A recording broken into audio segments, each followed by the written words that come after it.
Monstera Adansonii, also known as the Swiss cheese vine, is such a popular houseplant. It's absolutely beautiful.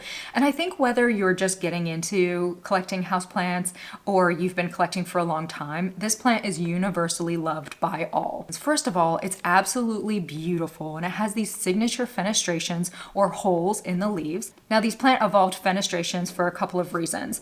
The first one is that it prevents water from pooling on the leaves in its natural habitat.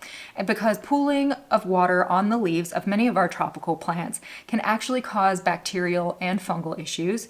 The other thing that it does is help promote airflow through the leaves, which again helps prevent bacterial and fungal issues. Mother Nature is amazing, and these plants are all so cool. I love learning about all the different plants and the ways that they've evolved to survive in their natural habitats. The other reason these plants are so well loved is because they're incredibly easy to take care of. You know, this was one of the first plants I was excited about when I first got into collecting so many years ago, and here I am. It's still one of my all-time favorite plants. There's all different varieties if you end up really enjoying this plant. So if you enjoy like Monstera deliciosa, which is another very popular monstera with the plant community, but you're wanting something a little bit more compact, maybe something that would look great in a hanging basket or even more so a climbing plant, Monstera Adansonii will be a great fit for you. And I found this one at a big box shop and it just looked like it needed some TLC. And so that's what I decided to do, was bring it home, give it some TLC, and film a care video sharing everything that you need to know. So I'll have timestamps in my description below if there's a certain topic you're interested in. But I am going to be covering lighting, watering, repotting, soil, type of pot, fertilization, temperature, humidity. So I'm really excited to do this video and give this beautiful Monstera Adansonii or Swiss cheese vine some love. So let's go ahead and get into it. This Houseplant Care 101 series is sponsored by rePotme.com. With rePotme, you can have all of your houseplant supplies delivered right to your door. They are a one-stop shop for all of your houseplant, orchid, or succulent needs. They have custom handmade houseplant soils ranging from tropical houseplants, cactus and succulents, pothos, snake plants, and more. I cannot live without their clear slotted orchid pots. They have amazing houseplant fertilizers and so much more. I've included their link in my description below, and you can get 10% off any soil with my code Ashley. Monstera Adansonii is native to tropical environments in Central and South America. And I always find it's helpful to know where the plant comes from that we're bringing into our home. Now, a lot of times the plants with a lot of foliage come from tropical environments, and it's really helpful to know that because we can try to mirror its care around what it would be used to in its natural habitat. So this plant is a climber, it's epiphytic, so it likes to grow up the sides of trees in its natural habitat. So what does that mean? That means we're going to try to mimic that in our homes. The first being lighting. So we'll want to provide some bright indirect light. So the way that the light works with these plants when they're climbing up the sides of trees is that they're getting that dappled sunlight. So they're not getting full-blown sun 24/7 because that would probably cause some sunburn on the leaves. So what we can do is put it close to a window and just allow it to get some nice bright light, but where it's not going to get sunburn on the leaves. Now, bright morning light is usually fine on the UV index for plants, and most of these plants need a lot more light to really thrive than you would expect. So don't be worried about your plant getting sunburn if it's getting a lot of bright morning light. However, if you're getting super strong afternoon sun, your chances of some sunburn on the leaves is going to be higher, so you can pull that plant back from the window a little bit. So some signs that your plant isn't getting enough light is if it becomes really leggy and the leaves are becoming really small. Maybe it's putting out some trails or some vines, but it's not putting out a lot of leaf growth. It probably means that it needs more light. The other thing to look out for if it's getting too much light would be, like I mentioned, sunburn on the leaves, maybe some crisping. That's not humidity related, but like sunburn related. The leaves could also get really washed out and pale looking. That can happen if it's getting too much light. Now, if you don't have the bright morning light or that bright indirect light, I recommend using supplemental lighting. There are lots of really affordable options out there that look like natural light bulbs that you would naturally have in your homes, and they actually can help support a plant like this grow really, really well. So these plants could tolerate maybe a medium light, but keep in mind that all of these plants do need light to survive, and if you want your plant to grow really well, you will want to give this some good bright indirect light. with watering these plants, you want to water them when they're about halfway to fully dry. These plants actually do store a decent amount of water in their leaves, which makes them somewhat drought tolerant, but they will let you know if they're thirsty because they'll start to kind of droop a little bit. The leaves will become very dehydrated. Right now, I can tell that this plant is pretty hydrated. The leaves feel like almost crisp or kind of firm to the touch. If I were to like bend the leaf, it would break. But if it was dehydrated, that wouldn't be an issue. The leaves would bend easily. You could just really be able to tell. Now, when this plant gets about halfway to fully dry, you want to make sure you're giving it a really, really good drink. And one of the things we're going to talk about is soil. And we're going to repot this with a really good, well-draining soil mixture, and I won't have to worry about this plant for the next 2 years as far as repotting, and I won't have to worry about root rot because I'll know it's in a really good, well-draining soil mixture. And you won't have to worry about overwatering your plant because soil, I find, is probably the most important step when it comes to preventing overwatering our plants. But you do want to make sure that you're giving this plant enough water when it's good and dried out. So if you're unsure if you're giving your plant too much water, if you start noticing the leaves are turning really yellow after you water, you're seeing like brown patches all over it, it's uniformly turning yellow, it's not just the old leaves, but it's the new leaves as well, then you've probably overwatered that plant, which means that it has root rot. And overwatering basically just means that the roots have been sitting in soil that has stayed saturated or wet for so long that the roots themselves, develop bacterial and issues that kill the plant. And you can treat it and trim those roots back, but the easiest step is prevention in my experience. During the warmer months, this plant will probably need to be watered more regularly, and then during the winter months, you can scale back from watering it as much as you were in the summer months. All right, so time to give this beautiful Monstera Adansonii or Swiss cheese vine some TLC. Now, all of the products I'm using today can be found with rePotme.com. I'm super proud to be partnered with them. They have incredible houseplant supplies. However, you can use whatever products you want, obviously, but in case you're wondering, all this is from rePotme, including this beautiful potting mat. I love that it's hard plastic because I have a cloth one and the soil would still get like everywhere. Given I'm a little bit messy, clumsy anyways, but this one has been absolutely wonderful. So let's go ahead and jump in and see what this looks like. And I'm going to trim away some of these dead leaves and just really take care of this plant. Now, behind the scenes, I already washed it off. That's the first thing you want to do when you bring your plant home is wash it off in the sink or in the shower. You just want to spray off the leaves, make sure that there aren't any eggs or pests or anything like that. You could also proactively spray some insecticidal soap on it. That would be like an extra measure to get rid of any little eggs and pests and stuff on the plant. Wow, the roots actually look really good. I was expecting there to be some root rot because there's yellowing on the leaves. But I don't see any root rot, which is really, really exciting. So I'll show you what the roots are supposed to look like. You see how the roots on this plant have this creamy white color to them? That's what you want the roots to look like. If the roots were brown, mushy, smelly, what you'd want to do is have a clean pair of shears that are sanitized, trim off all the brown roots, spray a little bit of peroxide on them, a solution of peroxide and water. There's a ton of recipes that you can find online as far as a solution to spray on the root rot. Everyone has different techniques when it comes to repotting.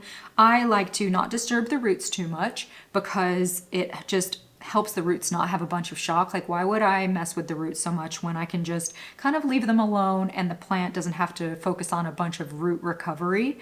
And then the other thing I like to do is water the plant a few days before repotting. That just really hydrates the roots, helps prevent them from tearing when I go ahead and do the repotting. It also helps the soil to break away more easily than really dry soil that can become easily compacted. And I'm not going to get rid of all of the soil, but it's falling away really easily. I think this might have been in too big of a pot, which is a wonderful segue into choosing the right pot for your plant. Now, one of the causes of root rot is that the plant is potted up with way too much soil. So when the plant is watered, the soil just retains a bunch of moisture because there's not enough roots to absorb all that moisture. So it just ends up sitting in really moist soil, and then that causes root rot. I mean, look at all this excess soil. So you want to choose a pot, typically that's about 1 to 2 inches larger than the nursery pot. However, I might just choose one that's the same size because we definitely don't need to size up. These plants do really well in a ceramic pot or a plastic pot. You can also use a terracotta pot. Now just know with terracotta that it wicks away moisture, so you're going to have to water your plant more. Now whatever pot you decide to choose, you just want to make sure that there are a lot of drainage holes to make sure that that plant is not sitting in water. Now I love these clear slotted nursery pots, as a lot of you guys already know, from rePotme, and they're wonderful because once I pot them in this, I can keep an eye on the roots, I can keep an eye on the moisture in the soil, and again, these plants really don't need to be repotted but once every couple of years. So I'm just gonna let it sit in the nursery pot, obviously not this one, that's too small, but I'll just let it stay in that nursery pot, and if I wanna switch out cover pots, I can. Yeah, this looks like a good size. It's pretty much the same size as the other one.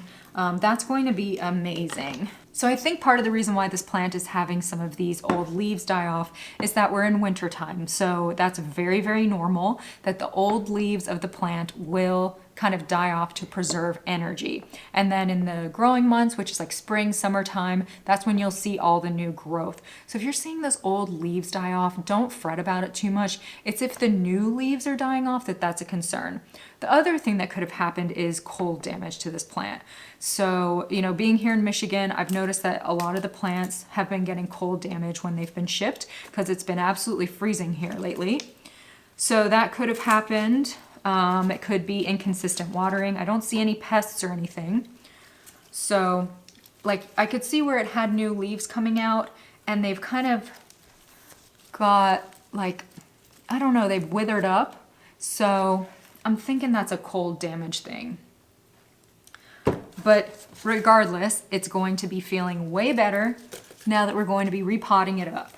So with Monsteras in general, whether it's Adansonii or Deliciosa or some other variety, as a general rule of thumb, you want to have, as I mentioned, a well-draining soil mixture. So first of all, why is that? That's because these plants, like I said, are epiphytic. They grow up the sides of trees and they're used to having a lot of airflow around their roots, and they're more prone to root rot than other plants that maybe aren't epiphytic. And it's a really easy solution to make sure we have the right soil. I would stay away from your standard potting mixes, usually because those retain too much moisture and don't have airflow.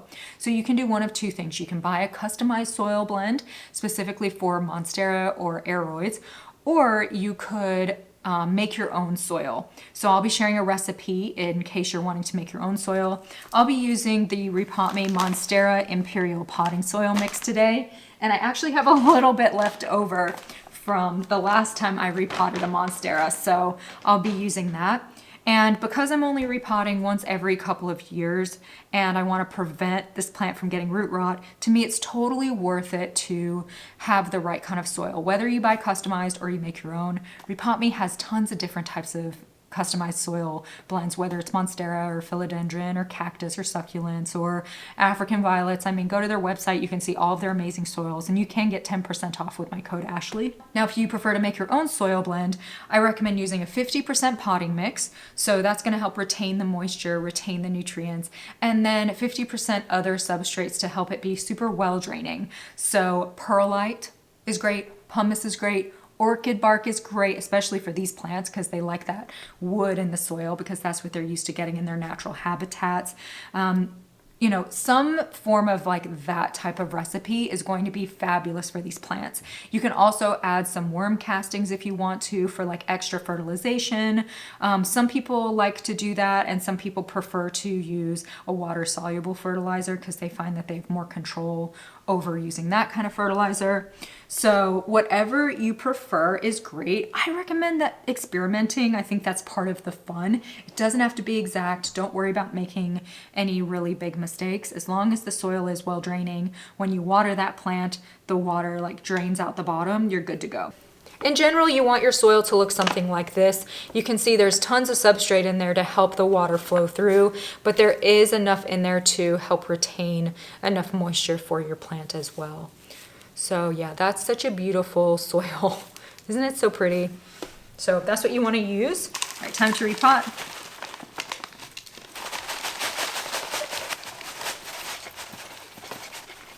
like easiest ever.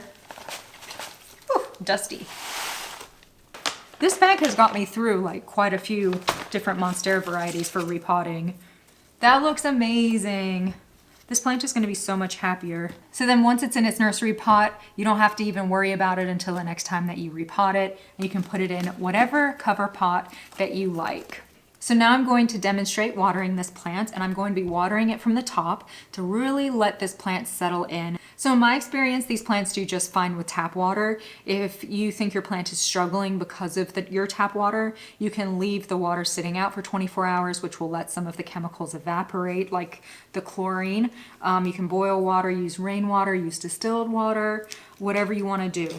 Now I'm going to hold off on fertilizing this plant until I get into the growing months, which is spring and summer, but I do want to demonstrate watering. And my watering can is actually in my plant room where I have my 300 plants, but it was a little bit easier for me to film at home today. My plant room, I have an office with all my like 300 plants. So I'm just going to be using this bottle. Like I said, I don't have my watering can here, but this has tap water in it. So you want to just water from the top the first time without fertilizer to just give that plant a chance to settle in. And you'll notice as I'm watering it that the water is draining out the bottom. So that's what you want to see, that's what we mean by a good well-draining soil mixture. So no matter how much water you give this plant, it's not going to retain too much. That's what's the beauty of having the perfect custom soil blend, is it just helps prevent overwatering. However, with that said, you want to make sure that you're giving your plant enough water. You're going to have to be watering it a little bit more, especially in the beginning, to make sure that the plant gets saturated and has enough water. And the clear pot is nice because you can actually see if it's getting water like actually throughout the soil. So what I'm going to do now is actually just let this plant sit in this water for a little bit. And it'll absorb the water from the bottom, and that's called bottom watering. So I'll probably leave it like this for about 30 minutes, just allowing that plant to have a really good drink, absorbing the water from the bottom. If it's still not looking like it has enough moisture throughout the plant, I'll repeat the process. Now, I probably wouldn't let this plant sit in this water for more than 30 minutes or an hour. Just keep an eye on it. And if it starts to feel really heavy, that means that it's absorbing a lot of water. And then you just dump out any excess water. But this plant will now absorb as much water as it needs. You will see these plants a lot of times in hanging baskets, and they will hang down and they look really nice as kind of hang down vining plants. But what they really want to do is climb, and that's how you're going to get really big, beautiful leaves. I see people do so many cool things with Adansonii in their homes, like really artistically have their plants climbing on stuff. So you could have a lot of fun with it and get creative.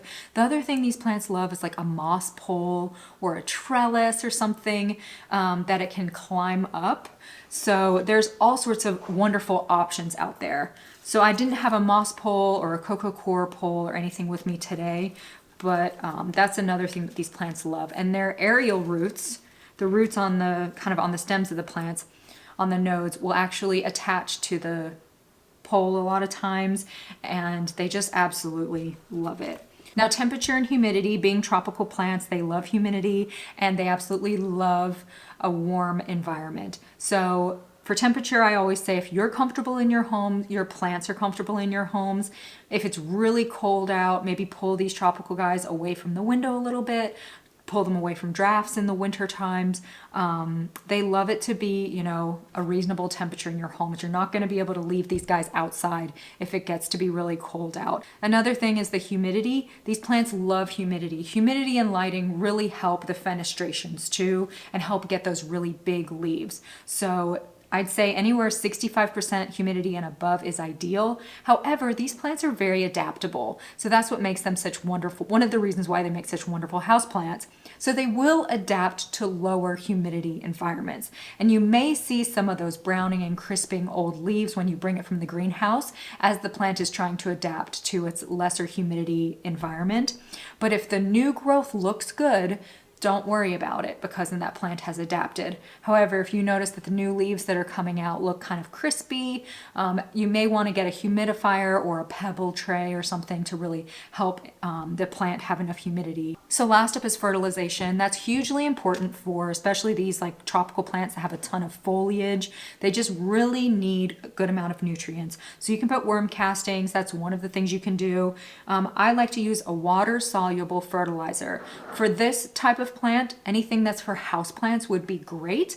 I recommend starting in the beginning of the growing season, which is spring, and starting at about 50% strength, and then seeing how your plant responds to it. And then if your plant responds well to that, it's not looking like it's yellowing or burning from too much fertilization, then go to full strength during the summer months and then taper off in the fall. And these plants usually go dormant in the winter time, so you don't really need to fertilize in the winter months unless you're seeing a lot of growth and you want to fertilize your plant. Really, any fertilizer that says for houseplants will be great. This is an organic one from rePotme. There's also the other one that's synthetic. Plants love like fish emulsion and that kind of thing, so the organic one does have a little bit of a smell for like the first day, but then it goes away. However, the synthetic one does not have any kind of smell. So that's really everything that you need to know to help your Monstera Adansonii thrive. Please feel free to leave your tips in the comments below. We have a super knowledgeable plant community. I have lots of different care videos about all sorts of different plants in my Houseplant Care 101 series if you'd like to take a look at that. I also do a lot of plant shopping videos, all good plant content, so feel free to subscribe so they show up in your newsfeed. We also have a wonderful community on TikTok, Instagram, and Facebook. All right, I hope you have a wonderful rest of the day and I get to see you soon. Bye.